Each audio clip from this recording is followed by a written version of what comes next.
Okay, so I have been horribly procrastinating on a particular play-by-email game because the Vassal interface is just a little bit confusing. So I wanted to make a quick video explaining how this works. So first thing you're going to do, your opponent's going to send you a log. So you're going to open the log. So this is the one that was sent to me, vlog. This is what you want to work with. The first thing that was confusing to me is that there is something called a save. It'll ask you at times if you want to save, and then it'll ask you times if you want to log. What you need to understand is that a save is just a snapshot of the game state. It is not the full history of moves that led to that state. So you never want to use saves unless you're like setting up a new game, or you want to like save the state at a particular point so that you can use that to start new games in the future or something like that. You're going to be using logs only, pretty much. So you're going to load the log that you get from the other guy, and then you're just going to fast forward and watch everything he did. And I'm just going to skip through this quickly. Just get to the end. And so you can type, the guy can type into the chat and it'll be included in the log. It's a good way to, oh geez, it's recording my, obnoxious.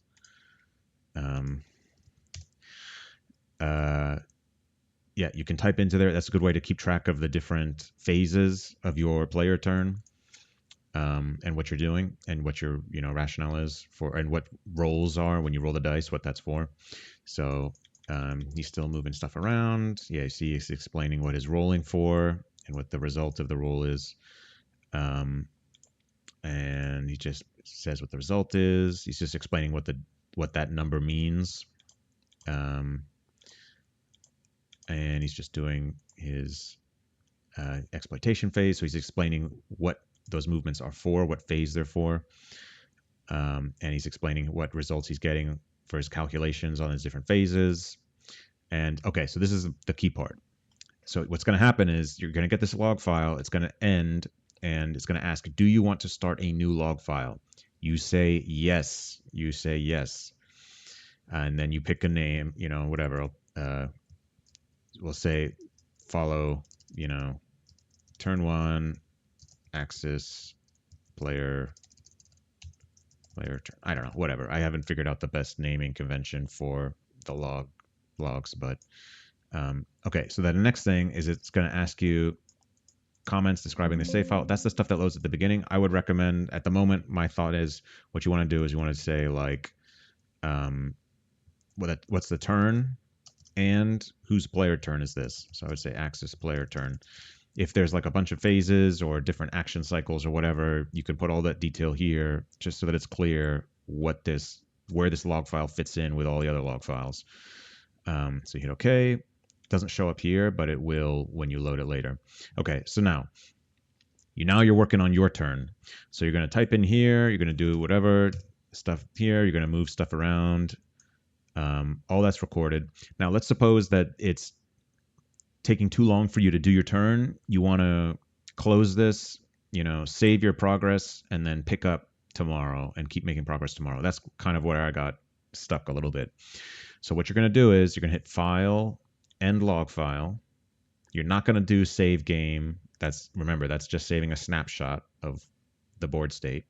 It's not saving the history. So you're going to do End Log File. Then the next day, when you come back, is this going to have here? Yeah, here. So the next day, what you're going to do is you're going to double click on whatever. You're just going to open up the module. Doesn't really matter how you open it. Yeah, let's just say that you open it like this. What you're going to do is you're going to go to Tools, Load Log, Fast Forward, and Append. This is what you want, because this is going to let you basically what you're going to be doing is you're creating a new log file the second day that you work on this turn. You're creating a new log file, but that log file that you work on will contain all of the stuff that you did in your first log file for your player turn, if that's hopefully not confusing. So you're going to do that. So I'm saying okay, I want to continue working on this player turn, so I'm going to do that. It says append commencing start new log file. This is confusing. Yes, you're going to do yes, because even though it says append, it's not modifying the original log file that you were working on. It's only, it can't do that. All it can do is you can create a new log file that is a copy of the first one, and then you can also add other stuff. So you're going to say yes here. So we'll do this, and then, whatever. You can say 02, this is the second step here. So you do that, save. You're going to do stuff at the beginning. You have to type out what you did the first time, because otherwise it's going to get lost. You're going to say turn 1, axis player turn. You got to do that every time. So you hit OK. Okay, so now you can see that it played back what I said before, and it also has the moves that I did before. So now I can do more moves, whatever, like that. And I can then do end log file when I'm done. And so you can keep going with that process for as many days as you need, and just keep adding to that log file until you're done with your turn. And then you can send it back to the other guy. So hopefully that is enough detail so that I can watch this video again in the future and not be intimidated by how Vassal works. So summarize, don't use saves. You're only working with log files.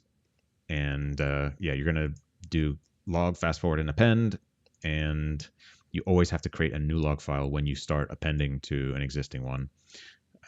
Yeah, I think that pretty much sums it up.